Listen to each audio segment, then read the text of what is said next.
আসসালামু আলাইকুম, আমি Najmul Huda. Welcome to my new video. তো আশা করি সবাই ভালো আছেন। তো আজকে কথা বলবো বিদেশে উচ্চশিক্ষা অর্জন করার জন্য প্রথম যে উপায় সেটা হলো আপনাকে ভার্সিটি চুজ করতে হবে। তো ভার্সিটি চুজ করার জন্য কি উপায়ে ভার্সিটি চুজ করতে হবে এবং কিভাবে ভার্সিটি চুজ করলে আপনি একটা ভালো ভার্সিটিতে আসতে পারবেন, তো সেই উপায় আজকে আপনাদেরকে আমি দেখাবো। তো চলুন, লেটস গো। উচ্চশিক্ষা অর্জন করার জন্য আপনাকে প্রথম উপায়টি হলো ভার্সিটি চুজ করা। তো কোন ইউনিভার্সিটিতে আপনি আসবেন সেই ইউনিভার্সিটিতে আপনাকে বিশেষ করে চুজ করতে হবে। তো সেই ইউনিভার্সিটিতে আপনাকে তিনটা জিনিস দেখতে হবে। সেই তিনটা জিনিসগুলো কী কী উপায়, সেটা হলো হাই র্যাঙ্ক, লোয়ার র্যাঙ্ক এবং অ্যাভারেজ র্যাঙ্ক। আপনি কোন র্যাঙ্কে আপনি ভার্সিটি চুজ করবেন সেটা আগে আপনাকে খেয়াল করতে হবে। তো আপনার যখন ভার্সিটি চুজ করা হয়ে যাবে তখন আপনি কি কি লাগবে আসলে ভার্সিটিতে, আপনি যে ভার্সিটিতে আপনি চুজ করছেন, যে আপনার চয়েস মতো একটা ভার্সিটি চুজ করছেন, এই ভার্সিটিতে যাওয়ার পর আসলে আপনি কী কী দেখবেন সেটা হলো আপনাকে ফার্স্ট দেখতে হবে টিউশন ফিস দেখতে হবে। তারপরে সেখানকার যে এন্ট্রি ক্রাইটেরিয়া আছে সেই এন্ট্রি ক্রাইটেরিয়াগুলো কী কী আছে সেটা দেখতে হবে, এবং আইএলটিএস স্কোর, যেটা আইএলস স্কোর, সেই আইএলস স্কোরটা দেখতে হবে। যখন আপনাদের এই উপায়গুলো, ক্রাইটেরিয়াগুলো আপনার যখন ফিল আপ হয়ে যাবে তখন আপনাকে একটা জিনিস খেয়াল করতে হবে যে আসলে আপনি যে প্রোগ্রামে বিদেশে উচ্চশিক্ষার জন্য আপনারা আসতে যাচ্ছেন সেই প্রোগ্রামটা আসলে ওই ইউনিভার্সিটিতে আছে কিনা সেটা আপনাকে খেয়াল করতে হবে। যেই প্রোগ্রামে আসতে যাচ্ছেন আসলে সেই প্রোগ্রামে আপনাকে খেয়াল করতে হবে যে সেই প্রোগ্রামের জন্য আপনার ওই ইউনিভার্সিটির টিউশন ফিটা কেমন।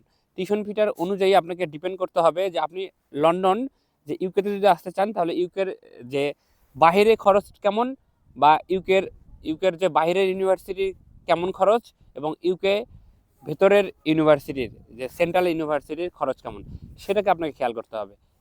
এই ধরনের যে উপায়গুলো আছে এই উপায়গুলো যদি আপনারা খেয়াল করতে পারেন বা দেখতে পারেন তাহলে আপনারা একটা ভালো ইউনিভার্সিটি চুজ করতে পারবেন, এবং সেই অনুযায়ী আপনারা উচ্চশিক্ষা অর্জন করার জন্য আপনারা ইউকেতে আসতে পারবেন। আপনারা যখন ভার্সিটি চুজ করা হয়ে যাবে, আপনার যখন প্রোগ্রাম চুজ করা হয়ে যাবে, তখন আপনাকে চুজ করতে হবে যে আসলে আপনার ভার্সিটি এবং প্রোগ্রাম চুজের পাশাপাশি আপনি বাজেট ফ্রেন্ডলি কিনা।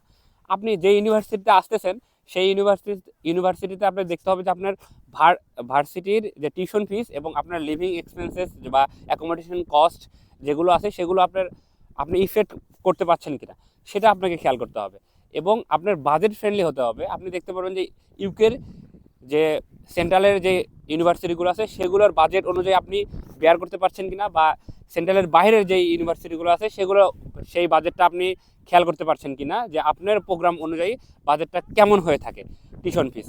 তো তারপরে তো লিভিং কস্ট রয়েছেই। তো আপনারা ডিসাইডেড করেন আপনারা লন্ডনের ভেতরের ভার্সিটিতে আসতে চান নাকি লন্ডনের বাইরের ভার্সিটিতে আসতে চান। তো আপনারা যদি লন্ডনের ভেতরের ভার্সিটিতে আসতে চান তাহলে সেক্ষেত্রে বাজেটটা হয়ে যাবে হাই ক্লাসের, এবং যদি সেন্ট্রালের বাইরে চলে যান তাহলে সেই ক্ষেত্রে বাজেটটা একটু কম হয়ে যায়। তো আপনারা ডিসাইড করবেন আসলে কোথায় আসতে চান। তো একদিন কথা বলবো লিভিং কস্ট নিয়ে, ইনশাল্লাহ। তো আপনারা যদি জানতে চান তাহলে let me no in the comment box. আপনারা কমেন্ট বক্সে জানান যে আপনারা আর কি কি জানতে চান। তো আমি ইনশাল্লাহ নেক্সট ভিডিওতে আপনাদেরকে সেই সম্পর্কে জানানোর চেষ্টা করব।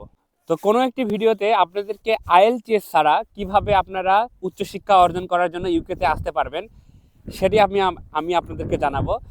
তো আপনাদের যদি আরও কোনো প্রশ্ন বা আরও যদি কোনো কিউরিসিটি থেকে থাকে তাহলে আপনি let me no in the comment box, আমাকে জানাতে পারেন। আমি সে সম্পর্কে আরও অনেক বিস্তারিত ভিডিও তৈরি করব ইনশাল্লাহ। তো সবাই ভালো থাকবেন, সুস্থ থাকবেন। আল্লাহ হাফেজ, আসসালামু আলাইকুম রহমতুল্লাহ। লাইক, কমেন্ট, শেয়ার করে পাশে থাকবেন, এবং কে কোথা থেকে দেখছেন সেটা জানাবেন। আসসালামু আলাইকুম।